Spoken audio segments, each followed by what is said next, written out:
think it's clear. Okay, I will start my speech in 3, 2, 1.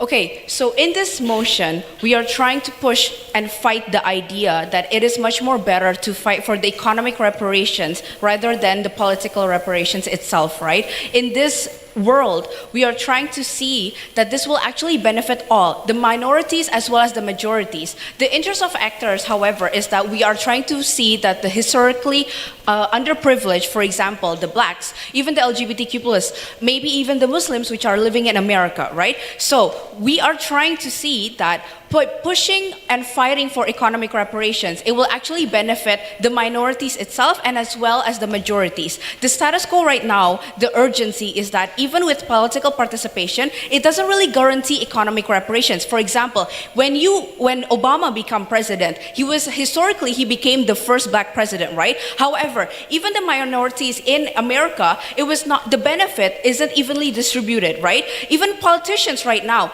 increasing such as Kamala Harris, right? But however, this doesn't really represent the status quo itself. She herself is a great politician. However, she comes from a community that is very different in the status quo. She comes from a rich family, a very privileged family. So the fact that even you are voting for politicians who are underprivileged or historically underprivileged, you are not guaranteeing that all of the members of that society, that community, as receiving the same benefit, right? It's not evenly distributed, and that is why we believe that it is better to fight for the economic reparation. Now, the problem is, we want to prove that pushing for these economic reparations is much more better for the actors itself, and this will actually benefit the political ecosystem later on. So that is what the opposition have to answer. How do you think that by pushing the idea that political reparations is much more better, and how can it actually be evenly distributed to all communities, and how that actually benefits to all groups, right? Minorities and majorities, and does not create tension. So first of all, the actors of the historically underprivileged. We believe that by providing a community, for example, the housing crisis that is going on in the black community. The problem is, mainly in New York, you might not see it, but when you go down or maybe going outskirts of New York, you can actually see that there's a lot of housing crisis, mainly for the blacks, right? They're very underdeveloped, they're very polluted, and they're even overpopulated. The government is not doing anything, even if there is House of Representatives that are the minorities, right? The problem is, there is a structural economy that we are facing, right? The problem is that even if you are voting for these minorities, that doesn't guarantee that these politicians have the interest to change or evenly distribute all of the benefits. And that is why we are pushing the idea that economic reparation is better. That's the first one. The second thing about redistribution of ownership, right? For example, Asians, which are in America, they are discriminated. Renting is made difficult. We know that Asians, their main interest is to create economy because they move out from their origin country. A lot of Asians from China, from Taiwan, they think that by going to America, they have the better economic benefit to create a better business ownership. However, they're still facing how renting is very difficult. Regarding legal documents, it's very difficult because of the language barrier. Even if there are politicians that are Asians, right? Asian minorities, female Asians that are fighting for this community. However, it's not evenly distributed. So by pushing the idea, by providing these economic reparations, it will actually benefit the actors of interest immediately, right? So this whole improvement will actually benefit not only the underprivileged, but it will actually help the surrounding communities, even the majorities, the whites, the Hispanics who are living in those business areas will actually feel the benefit, right? The redistribution of business or ownership will actually help the businesses to grow. So it's not pointing out that we are only fighting for the minorities. This will actually benefit the majorities. Second, how does this actually improve the political ecosystem? When you provide economic reparation, the benefit is immediately impacted to actors of interest, right? This will improve votes in the next election. You as a politician, what is your interest? You want supporters, right? You want in your next election, you want to have a lot of voters voting for you, supporting you, and whatever you are campaigning, a lot of people are leaning towards you, right? The problem is, if you're only only campaigning, you're only giving wishful promises. You're not creating actual benefits. And even if you do, you're only creating those benefits in a specific area, right? You do not have the capability to actually evenly distribute. The problem is, even if you are politicians, there is no guarantee, even in the status quo. It is not shown that minority politicians are creating policies that actually benefit those minorities and all, because they're only catering to their own interests, right? Now, if you focus on the economic reparations, people will do more because the reward increases, right? When you invest in these underprivileged groups, the participation of votes in election will increase, yes. Why do you think that it's not going to be the problem when the government will give the money to say that, oh, you should vote in the future because I already give the money, especially when these people are the minority who would be exploited in order to vote sometimes leader on it. Okay, so I have said, right, when people will do more when the reward increases. When you have invested in their underprivileged groups, when you have given what they are asking for, what is their problem, and you are tackling down and you are giving them the solution, later on, whatever you are campaigning, they will actually believe you more. You have credibility. You're not only giving false promises, right? Because you already take action. So that is the problem. The majority will actually vote for these politicians as well, right? You will actually this will actually account for accountability. When economic reparations is already made, there's a standard of politicians have to create. What are the laws? Because there are already, the government at that time already gave the enough reparations. So in the future, politicians who want to campaign and want to get voted and who actually want to win the election, they actually have to make better laws that actually benefit these minority groups as well as the majority. You're not only catering the minority, because again, this is our main goal is to actually benefit for all, right? So for example, in Finland, people will actually believe minority politicians because why?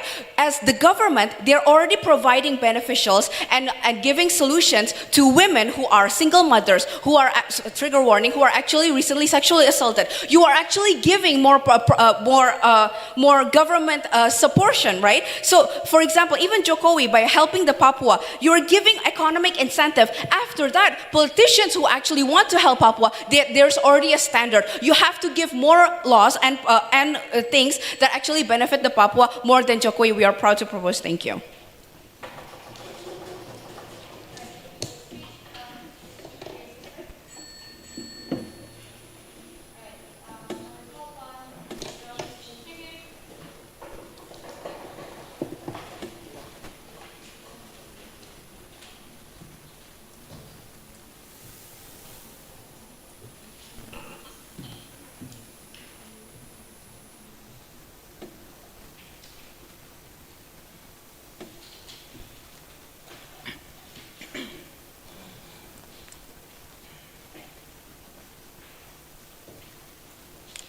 I'll start my speech in 3, 2, 1. We as the opposition, we believe that political reparations that we prefer political reparations over economic reparations in providing a safe place for these historically underprivileged groups. The government has mentioned that these underprivileged groups includes like the racial minorities, indigenous groups, and so forth. However, it seems that they're basically telling these underprivileged groups to basically just use these sort of economic reparations as such money, right? That they basically say, if you want something back from us, if you want something back from us, well, we already gave you these economic reparations to help you with your situation, so that in the end they will feel guilty. So, as the opposition, we believe that political reparations will benefit both for underprivileged and also privileged groups in the first place. What we want to characterize underprivileged is that these underprivileged do not have any power in our society. They are not noticed by anyone. But however, historically, they have been abused for a long time and they have been discriminated. But however, they are. What the government has said about the example of New York and how they have a housing ownership, well, they mentioned, as you know that in one of the in New York City in Central Park, there used to be a community of the black people who had housing apartments, and it was very, very hard at that time to gain it. But they didn't. But however, the government basically just plowed down and shut down those housing prices because, but not because of economic. Not because they were having economic hardships or because they were poor, but because of the internalized racism and the discrimination that is happening and the bias that is happening in status quo. Even if we give economic reparations, and even if the government will say, oh, this is going to give new power and eventually will lead to political reparations, this is not going to happen because status quo is already biased and is already racist. So it's not going to help for these historically underprivileged groups in the first place. Well, however, we need to know, why do we need power and why do we need these historically underprivileged groups to have a voice in the government? Well, as we know, there are in most of the world the percentage of underprivileged than privileged are way more than are at a majority, right? So when we want to have a voice in the government, we see that in status quo, most representatives are privileged people, just how the government has said. However, when we want to incorporate these political reparations, we want these underprivileged groups to have a participant to incorporate policies that cater to the underprivileged, such as through free college, through education, and so forth. But does this only affect the underprivileged? No, it does not. It also helps the privileged people. So, for example, why are women push to have representation in the government is because they want to incorporate policies that cater into like abortions, into pregnancy, and so forth. Because right now the majority is men, and they don't care about women's health in general. So this is what we want to incorporate. We want to because we believe that the government right now don't care about the underprivileged. We want the same thing that could happen. However, how will this eventually lead to economic reparations? Well, because there are more people in the government, there are more underprivileged people in the government, they can say, oh, we want economic reparations. The first thing, we want to make a policy in order to have a business ownership, redistribution, and so forth. So both economic reparations and political reparations can happen in our side. And so why we think that economic reparations won't work, and why it won't achieve the solution in having an equal slate for everyone, regardless of whether they're minority of their background, right? So we see the example of like the U.S. during the COVID, right? They give out stimulus checks to everyone because because most of their population were very poor, and they couldn't live paycheck to paycheck, even though they had a job in the first place. So they gave us stimulus checks. However, did this really give a solution to the problem that they were facing during COVID? No, it did not. However, it increased the inflation rates, and right until now, it was not stable as it was before COVID. This is going to happen if we redistribute. If we redistribute land and business ownership, and also like transfer money directly to their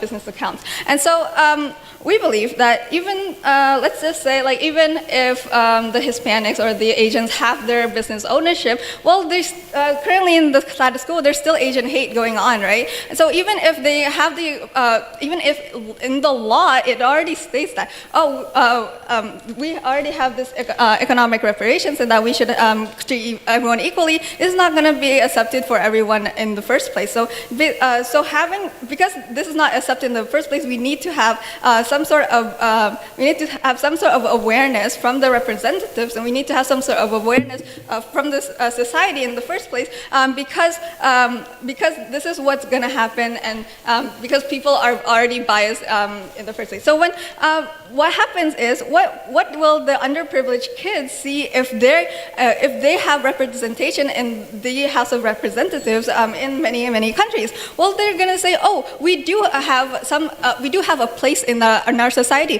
We do have a place that everyone can learn from us, because as we know, they are very discriminated and they were abused for a long time. So they didn't really care about having such having an equal slate for everyone, because they already gave up because they already know that they can't win in the first place. But having political reparations shows, and it motivates these underprivileged to show that this is not going to be the case in our society and in our world. So, which is why you should vote. Thank you.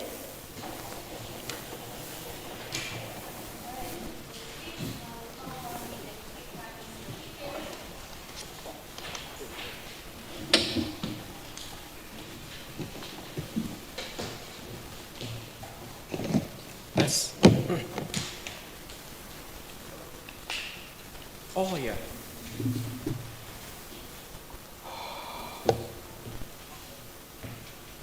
Trigger warning, I will be mentioning a lot of religious groups and also racial groups for just the purpose of the debate, since the debate is being live streamed.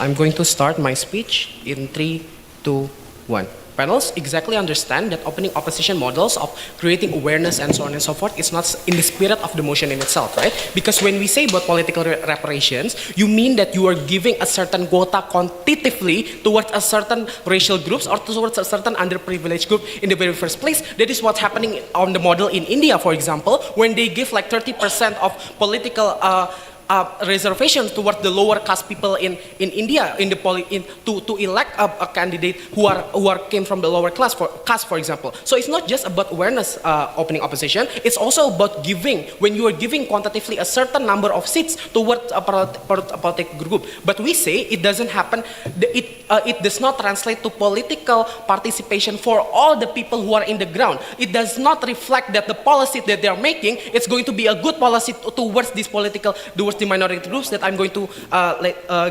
explain later on.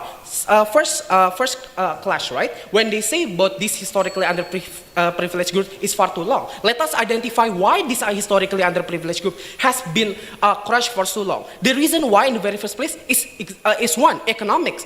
I'm going to give you two analyses and two examples. One, when they are being underprivileged or historically underprivileged, it is because they are being economically out for the very first place. For example, when we are talking about caste system in India or in Bali, for example, when there is the Kshatriya or the Brahmins, for example, it is based on what the job is being there, right? For example, like there's the merchants, there are the traders, and then there's so on and so forth. We are talking about, for example, like the blacks or the Egyptian in blacks, right? Why blacks is being discriminated in the very first place is because due to slavery. What is the threat of this? What if the reason for slavery is economic, because the whites want economics power among the black community in itself, right? So we say economic is the root cause of a racial problem or a political problem. Therefore, an economic reparation will be a prerequisite of bigger political representation that I'm going to talk to you later on. And I would like to first engage with the idea about how, like, if there are more women in politics, there will be like more abortion, abortion policy or good policy for women. I don't think that this framing cannot fit in the status quo. Why? Because politician is contingent towards the ideology, right? Political participation in terms of numerical cannot guarantee a good policy. We can say why? Because it is contingent towards the ideology, right? Politicians have ideology. For example, in the United States of America,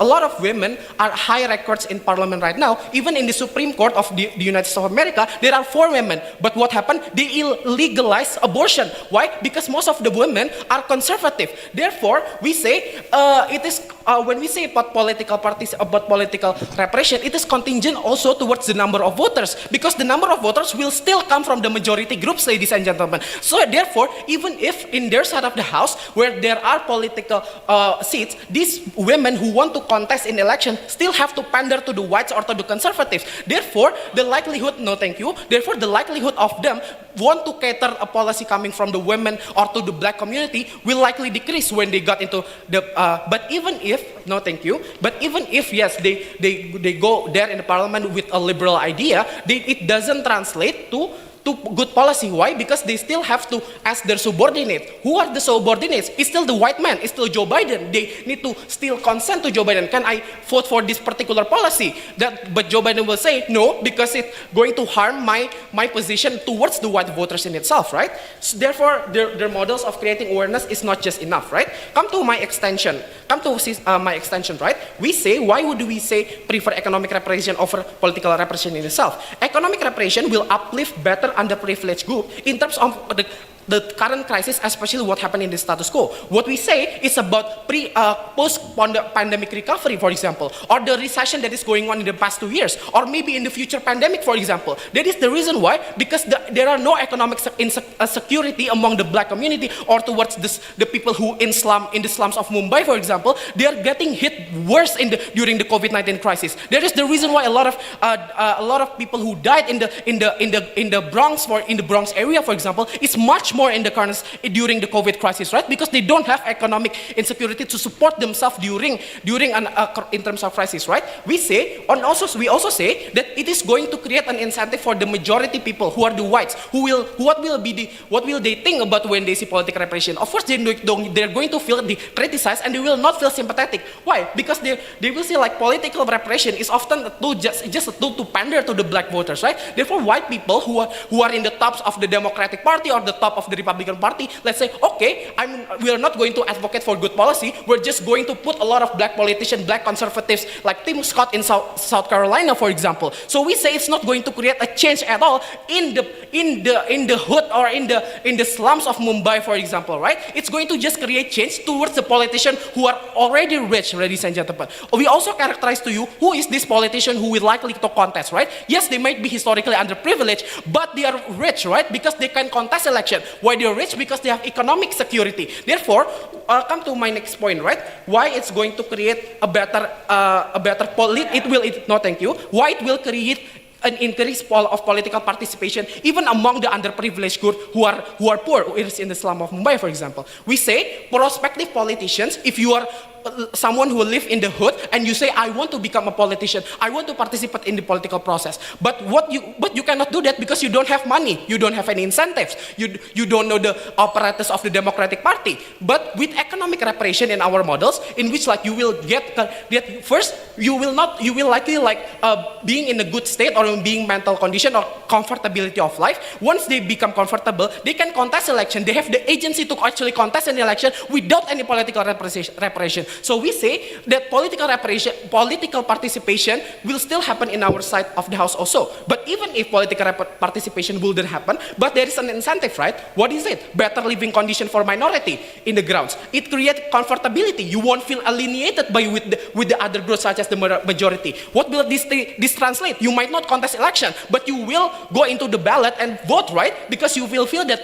right now politicians are catering to us, although maybe he's white or no matter what the screen of the color, because they give us like economic better condition. What will this translate? A better voter turnout in that particular area. If there is a major political voter turnout, obviously politician who doesn't see the skin color or who doesn't see the identity will pander to them better in our side of the house. Therefore, the idea that they want to elect politicians, for example, what is the example? Like Alexandria or Ocasio-Cortez, the majority is like blacks, right? But they cater to the black people because they create a socialist policy in that particular area. We are very proud to oppose. We are very proud to propose. Sorry.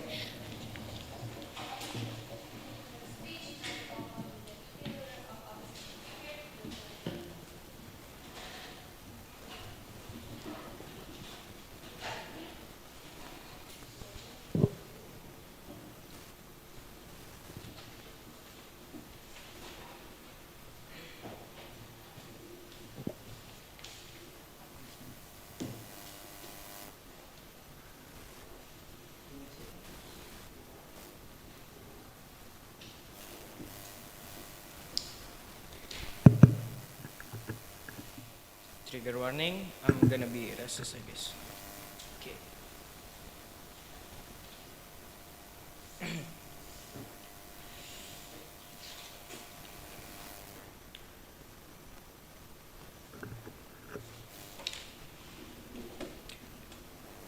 The debate is very simple.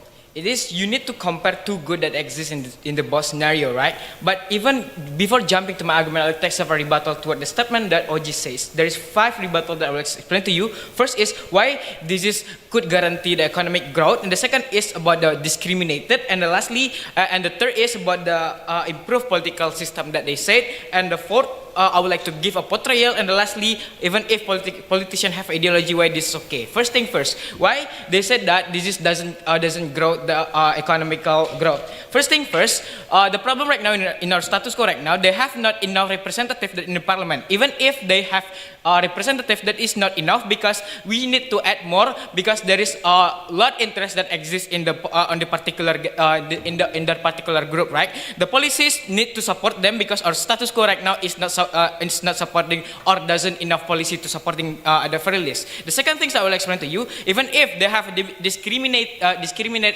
condition, why the OG cannot fix this problem? Why they actually thinks that we should solve about discrimination is policy. Why the policy is more important? Because policy is mandate everyone to do or respect those particular ideas to make this particular group is more safe. And even if the economic growth can do that, it is need a long time to create the economic domination to affecting other groups. The third is even why the political improvement, the political ecosystem is not likely to happen in this other house, because first thing first that you need to understand is the minority group doesn't have some certain huge impact to affecting the law itself, because what they are a minority or the small groups not have a certain damage to against majority or this really different interest. But if we already put additional quota, additional votes, this is could more likely to be creating a better policies that would be supporting other aspect that exist in their groups.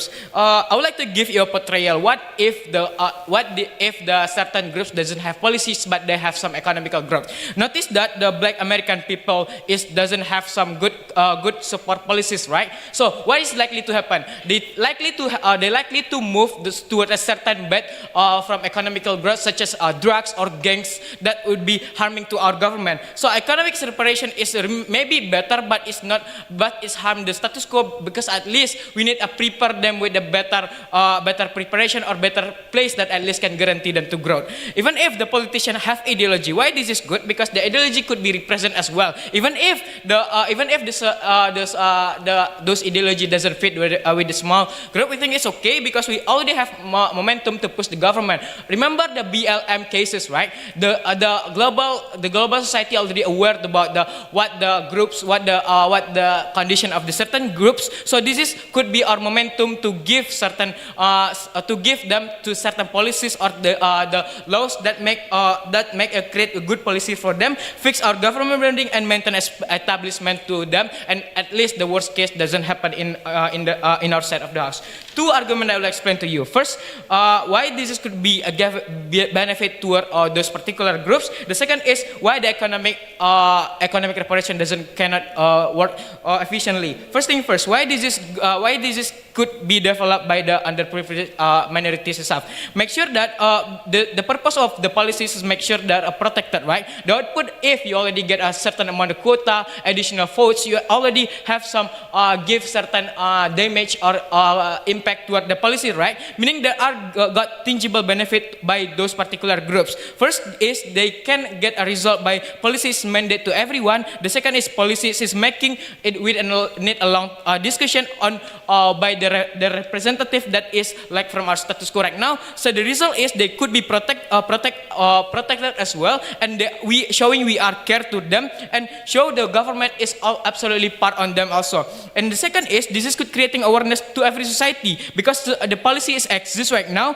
and directly to place us in the and put them directly to the parliament shows the tangible benefit toward our status quo right now. And lastly, they would more likely to get what they want to prevent some not good enough highlight or spotlight toward our society right now, because we think that society of underprivileged need this because they simply need to protect their value or the interest. Or the second is they need to make sure they are safe at least. Why those particular idea cannot cannot achieving by the economic reparation. First, the society doesn't aware for them because they need to creating a domination economic for at least, or even if there is no mandatory to certain society to protect their interest or to protect the value that exists on the small group itself. Then second is simply they don't have certain policies to support them at least to grow, such as a value of the tradition or the protection toward the group that could be harming their lively in the future. In comparison, political reparation could fix those problems that exist in our status quo or that exist in both bench at least. At the same time, it also give them chance to grow more efficient and safe. Because why? Because they got a well represented in the parliament, have a regional autonomy and get awareness to the society, and also could creating a better policies that mandate to everyone, and this is could creating well-being toward the certain group. Those particular idea doesn't exist in the side of the house because they only focusing on the economic. Then does it really need a long time to maintain their better life being, that it also could creating some chaos that maybe exist in the future. At least by giving this is could pretext all those particular idea to become more well-being at the very least. This is important because the first is this is maintain establishment toward the minority group, and the second is creating a positive output as a whole into the society and the minority on the underprivileged group, and lastly, this is could protect them as well on every particular aspect because because the government is supporting them and the government have certain power to do so, right? So by those particular idea. Government cannot proving you how those actually could solve this particular problem in status quo efficiently and optimally by providing this, and proud to be opposed. That's all. Thank you.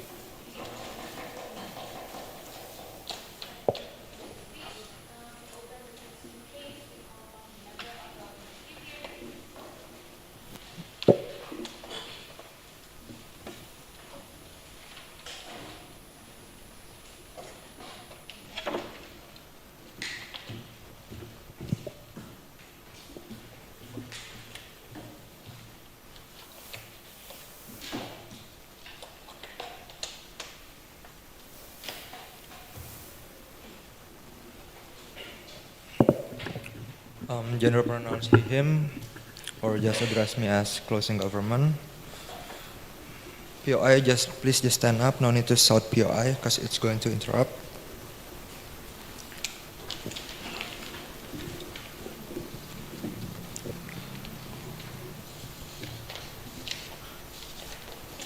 I'm going to start my speech in 3, 2, 1. Panels, opening oppositions came into this debate by saying that, by having more political representations mean that having more policies that are going to be in favor of those underprivileged communities, right? We said no. This first response is going to how then they said that political representation means that better policies making, right? We say no, because political representation doesn't automatically means that policies for minority will be implemented in the status quo itself, right? Always benefit rely on the very thin prerequisite that the good policies actually get approved in the very first place, right? Under their side, they won't provide any likelihood, right? Why those benefits would exclusively fall under the side of the house, on how then the policies that being proposed in the parliament will get be passed in the parliament itself, right? Apart from the differences of ideology that being said by the OG, we say through affirmative action, through giving additional quotas, for instances, it will harm the image of this underprivileged group. It sends the narrative, the unfairness that will be challenged and criticized by the majority itself. Why is that so? Because through affirmative action itself,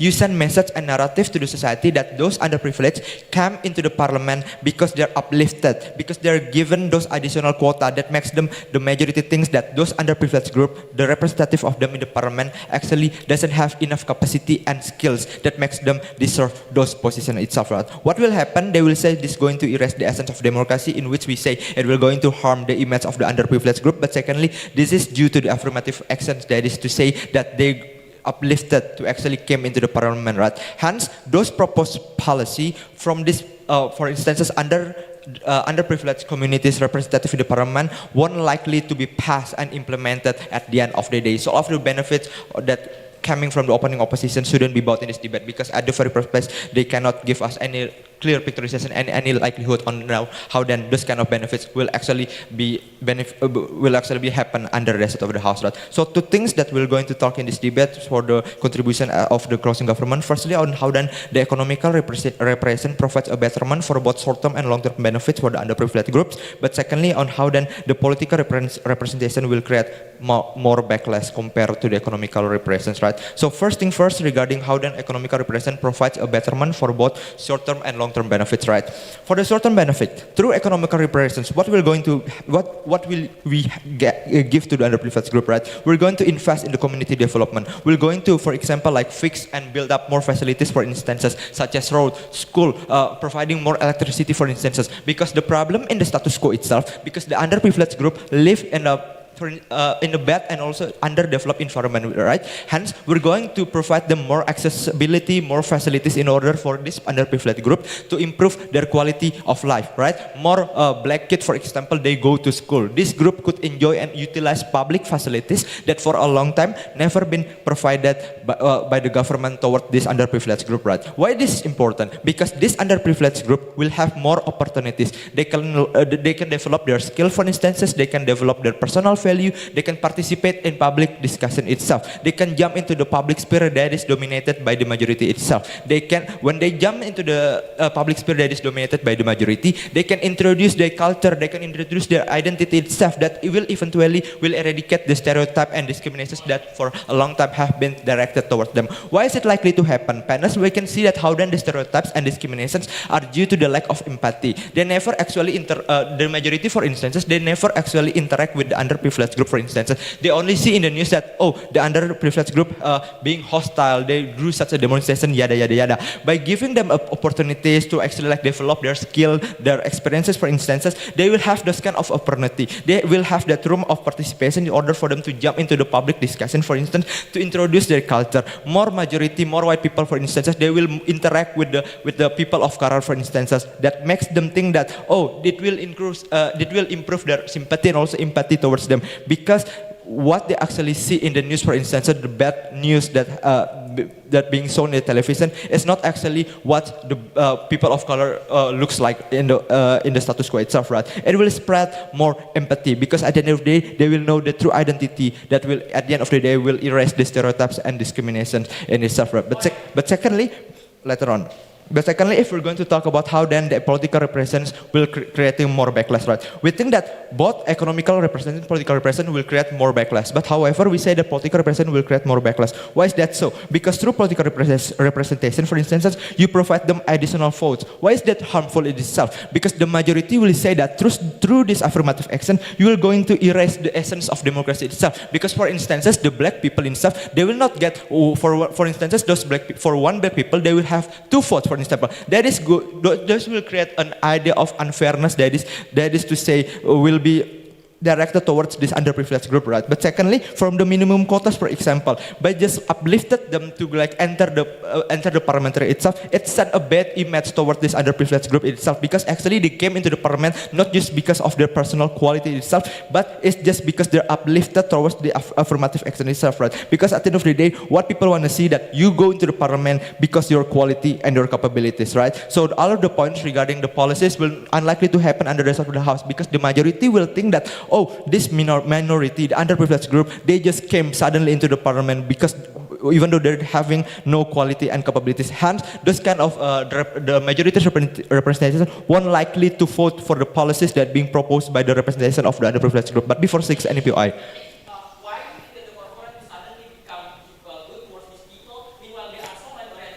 Because first, at the very first place, we're going to give this underprivileged group itself the experience. We're going to provide them some facilities in order for them to improve the quality of their life itself. Right? Meaning that they can jump into the public sphere itself and also to introduce their culture and also show them, hey, I am an underprivileged group. However, I can succeed and I have my own quality. I'm not uplifted by the government itself. Right? That's why we think that this kind of image will be much better under the sort of the house, because this kind of majority itself, they will see that, oh, underprivileged group, they have the skills, they have the knowledge, they have the experience in which it is not in line with all the stereotype and discriminations that been so far being directed toward this underprivileged group, right? So we say, and also we understand that some of underprivileged groups, they are being hostile, they like doing some demonstrative. However, we say that through economical reparations, it is likely for us to make them cooperate to us itself, because we can see that money tend to persuade more people, right? By giving them money, for example, through the transfer of money,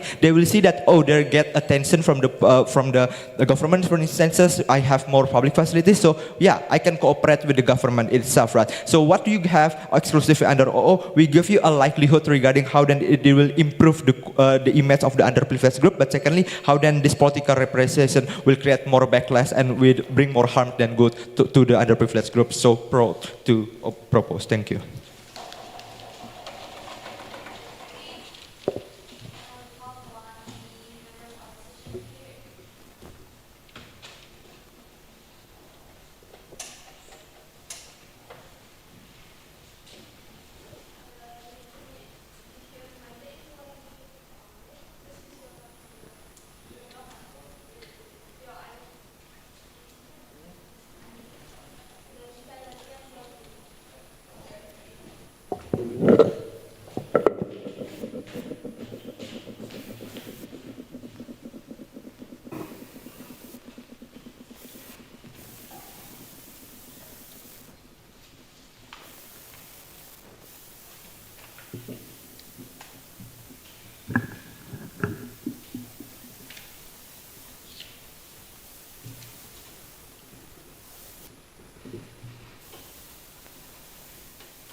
To your preference, raise your hand.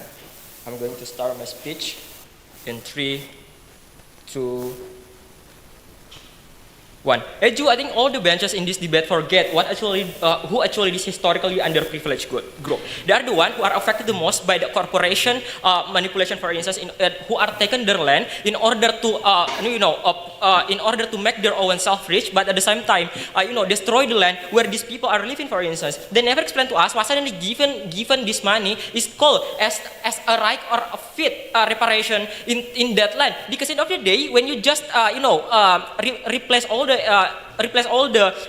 facility, for instance, to be a mall that you call that you say that in order to make them able to work in this area, means that the prolonged harm that is going to happen in the future is still going to be there, because there is no change in the policy which allowed this corporation in order to arbitrarily justify their action. First response towards the opening government, they say that, oh, the problem is because the economy, but they never tell us where actually this economic problem appear. The reason why this marginalized community have this economic problem exactly because they are unable to access good education, for example, in the very first place, because the policy not allow them in order to access that education in the very first place. They never tell us how then money could suddenly make these people are not discriminated in order to go to school, for example. But let's talk about the closing government. They told us about how public facility fulfillment. I think that no, most of the time the thing that you will build for them is just like mall, for instance. We do not understand why suddenly this is the most necessity for this underprivileged people, right? We do not understand how this is suddenly called as a reparation. So what I want to explain in my speech is that why this is actually what is actually this historical underprivileged group, how then political reparation is justified, and why this is fit the most as the reparation, and why economic reparation is the problem. Let's talk about who actually this historical underprivileged group. They are the Chinese people in South Sulawesi, for example, who are for so long being discriminated just because in the past historically being discriminated because of their white skin color, for instance. But this is like Papuan people, for example, or most of Indian people in the world who has their land but taken over by the government. They already faced discrimination for so long because of because they're lacking of power to against the majority people inside of the parliament. The reason why they are not privileged, not only because of the economic problem, but because they are not have education or representation in the parliament that could represent their voice. Other side of the house, they never tell us why the representation could happen in the politics by giving the money, for instance. Why then political reparation is justified? Giving them reparation is that we have conducted wrongdoing in the past, right? That harm a certain group, that harm this certain group. Harm like traditional land exploitation that ruin marginalized community life or historical discrimination for poorly living in a oppressive society have ruined their life systematically. For instance, they cannot get happiness in life, a safe feeling, for instance. Those problems occur since they do not have enough political power to go against the corrupt system. Why? Number one, because their representation is limited due to the current system that make leaders only serve the majority of their voter base. But second, the incumbent parliament are simply limit them because government is so capitalistic, not let them in order to defend their land in the very first place because of pursuing economic profit. I think that they are creating a policy that benefit majority people only, but limit the capacity of these people in order to live. The problems are only solvable if we take direct action directly in the very basic source root of the problem.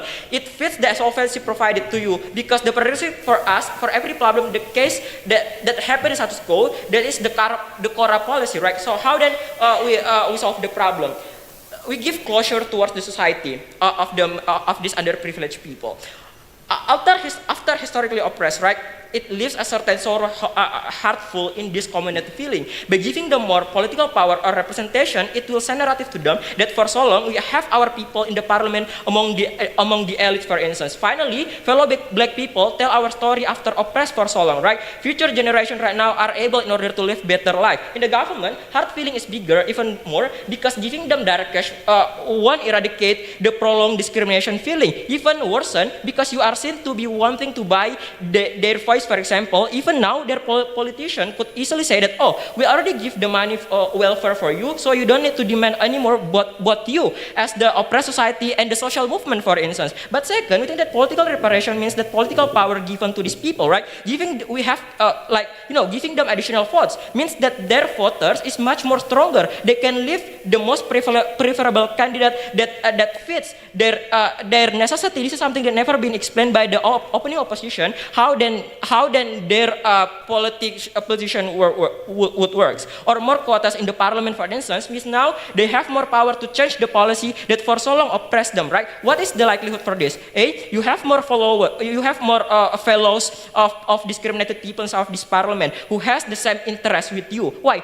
A, the sense of relatability, either because you experience the oppression by their own self, or the feeling of empathy. As black people, for instance, or community who are underprivileged, most likely have more bonding after share the same feeling, right? Now they have more power to challenge the oppressive majority in the parliament, right? I think that we have how this is most likely because we have contribution to shape the law, for instance, that harm the black or indigenous community, like land protection or environmental law that prevent the exploitation from the elite company. Even if we do not directly change the evilness of this corporation, at least we push check and balance mechanism in the policy making, right? Under side of the house, this is less likely because our voice is minor and the state only one benefit at the end of the day. So how then the economic reparation is the problem under side of the house? Investment in community development or this redistribution of land, for example, business and etc.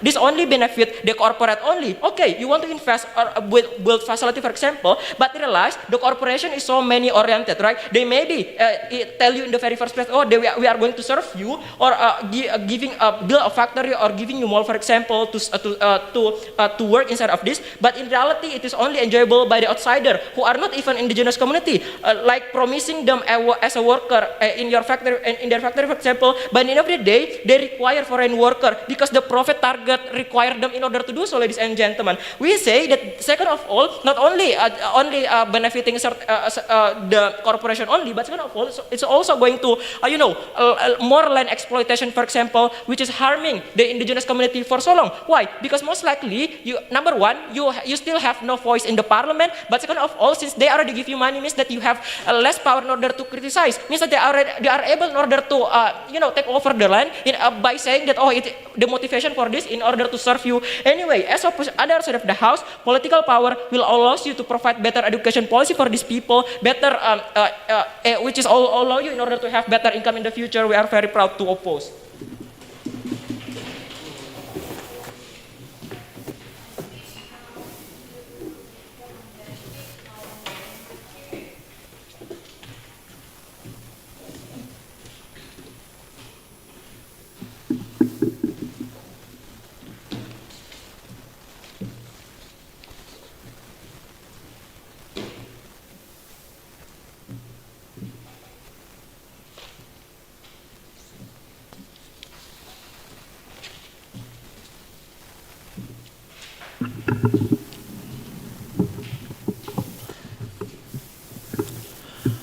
Gender pronouns he, him, POI, just stand up and raise your hand. No need to shout POI.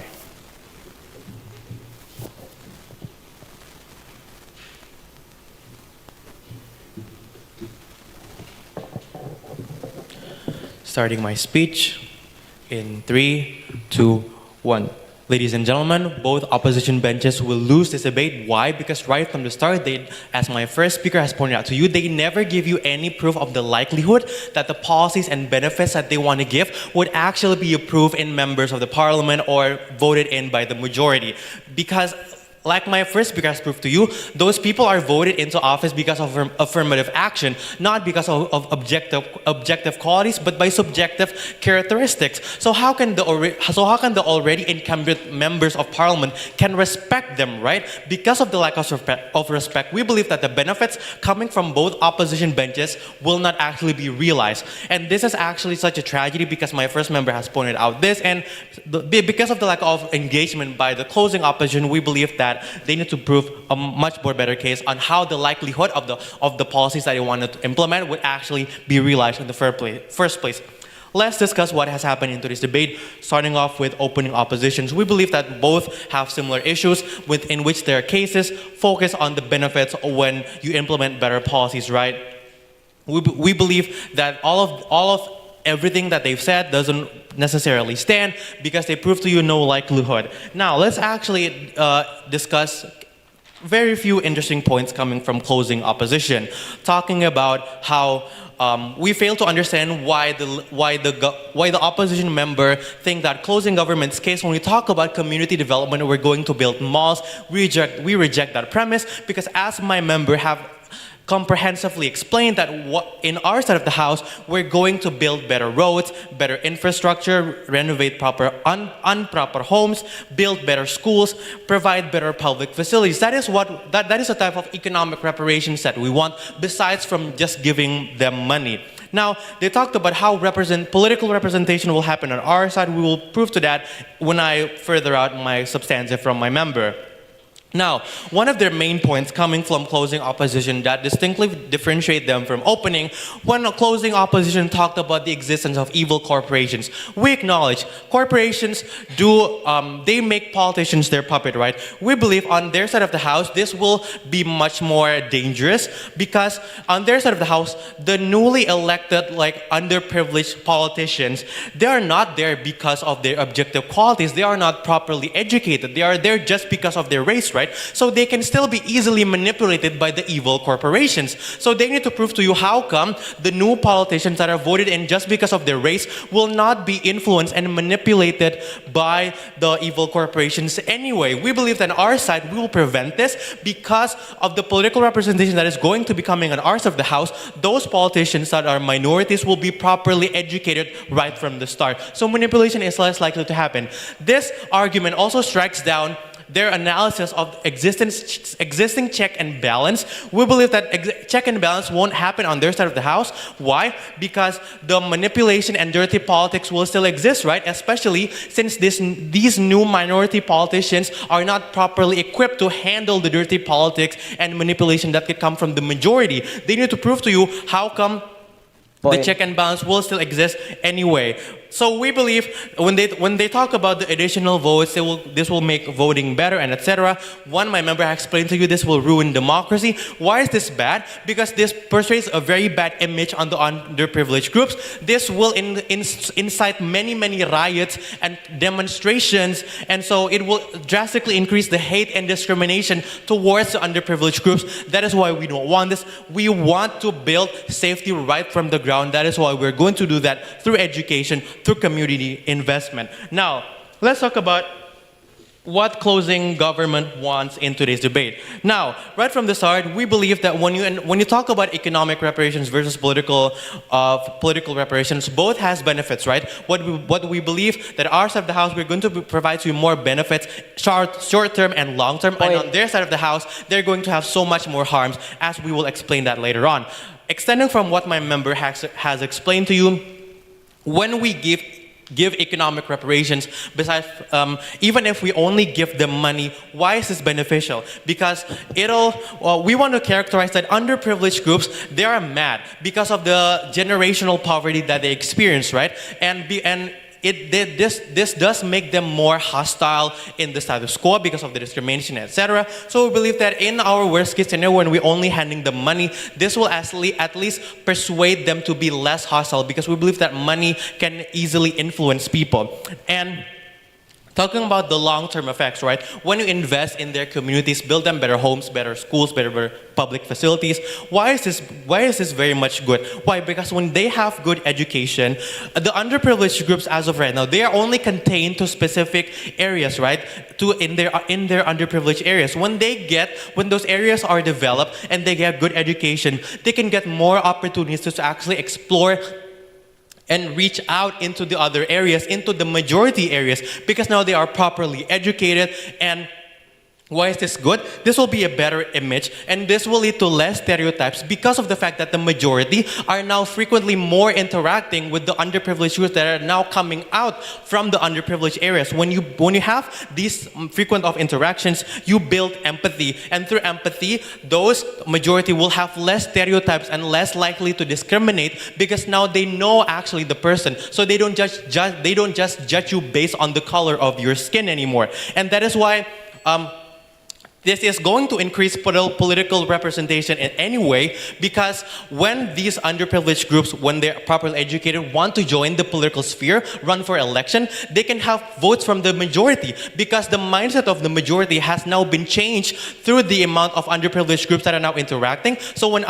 so let's say like a black or an Asian run for office, they can easily campaign and get the majority votes, because now the majority votes will less likely to judge them just by the color of their skin, and can now judge them objectively based on their values and based on the policies that they would want to bring. And on our side of the house, we're going to prove to you why the likelihood of good policies actually happen, because when these type of people are now voted into office, they can actually have more respect from the parliament, and so they can actually win over the parliament and actually get a majority vote in order for their bills to be passed. So we believe that the benefits that both opposition benches is trying to campaign to you, they will only exclusively happen on our side of the house. That is why you should vote for closing government. Thank you.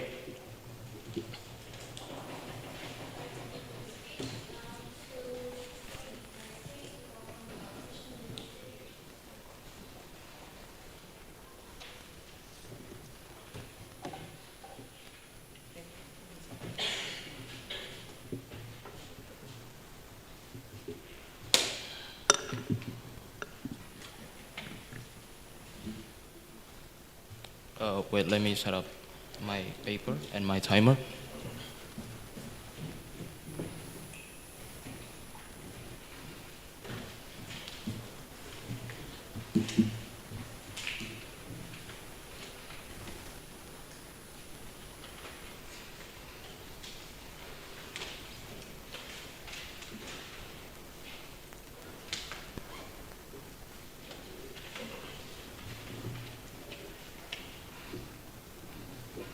Okay.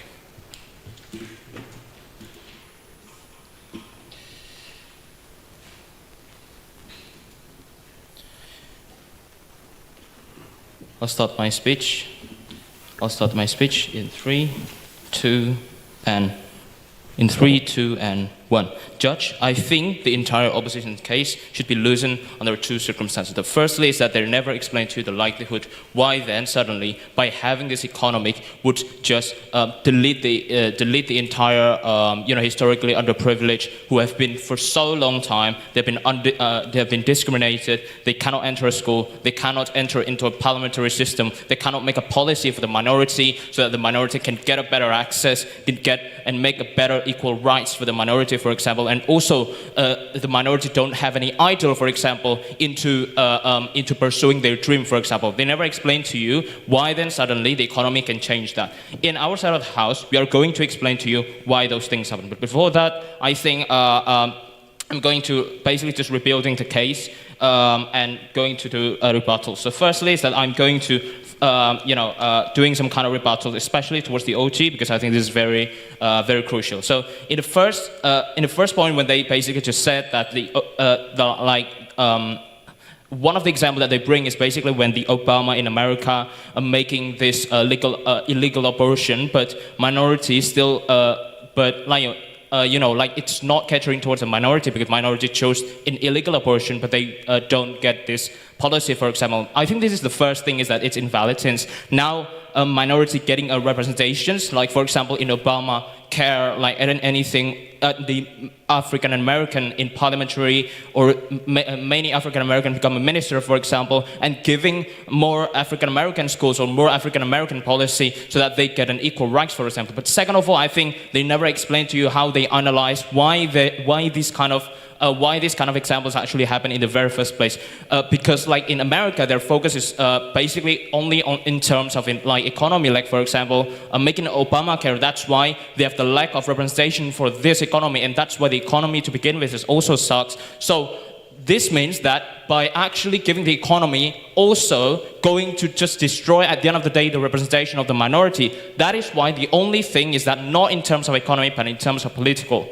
And second of all is that when they talk about the politicians' ideology, for example, like they only contingent towards the base of the voters, and could erase the essence of democracy in and of itself, for example. I think that it's invalid because we need to understand what this happens, right? Because firstly, it lacks of representation, but secondly, is that even at the end of the day, when this policy based, for example, on the voters would still for example, when they make a bad policy system, for example, at the end of the day, it would be legal abortion. But this would lessen the harm towards the minority, since now the minority represented who already gained the access into becoming a parliamentary, for example, they would make a policy, they would cater to underprivileged by making a legal abortion for the majority, but making an illegal abortion for the minority, for example. So this means that it creates a better representation and also democracy in and of itself, since the policy now cater towards the minority and majority, yes. How will you ensure that the policies will actually be approved if the rest of the parliament doesn't respect these new politicians that are now in office? Right, I'm going to explain to you literally in your class in PowerPoint as a CG. So that was like the man for the OG, right? Now let's move on towards the CG, for example. Understand that in the CG, when they basically just tells you the example that this is exactly would set a bad image for underrepresented people because they are just uplifted by government and not because of the power of the economy, for example. I think this is very invalid, since means that the moment when they actually go into this representation is the minority would, not only that these people would normalize to working within the minority in and of itself, but second of all is that they would most likely try their best to cope with their government, for example. So if if they actually become unhabituated, for example, they would try their best to cope with their government, and they would try to, and this government would normalize working with that people, for example. Third of all is that I think the government ideas is that they would only choose the educated people in terms of parliamentary, for example. That's the likelihood, right? Because why? Because the problem is that there is much minority who are from educated people, but they don't get an access into this parliamentary and policy system, which is bad in their side of the house.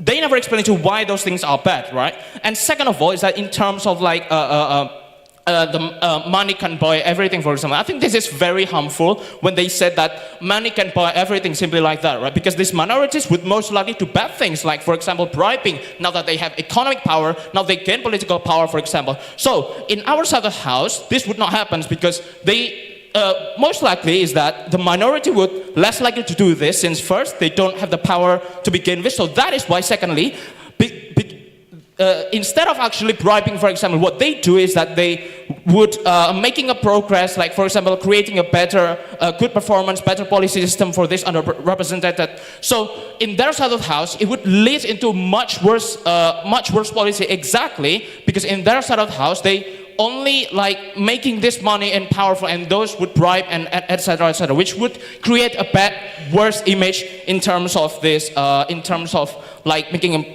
bad policy system. So in our side of the house, what is going to happen, for example, because this is also not explained by the opening government, and thus as the CG, we need to explain this. In our side of the house, by giving this policy system, the extension of my first speaker is that we would create a better access, firstly, better norms, that's the second, better optics. What is better access? This means that the underrepresented people who got represented in the minister or making into the policy will most likely making the access for the minority, making the policy for this minority. Why? Since underprivileged people count on them. But second of all, since this underrepresented people, they already know how it feels to be underrepresented. So they would cater and help those minority, for example. And secondly, in terms of norms, the more politicians are normalized to socializing, meeting, working with these people, even seeing in Papua campaign, for example. So in the short term, maybe the people would protest, but second of all, the long term people would normalize working with them.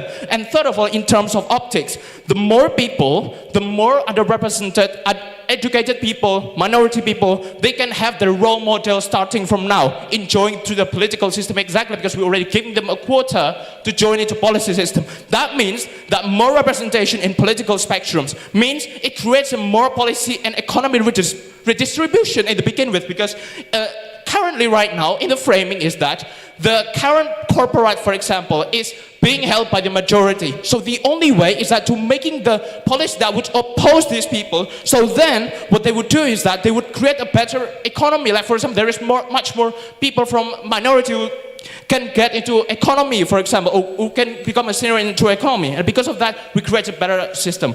Thank you.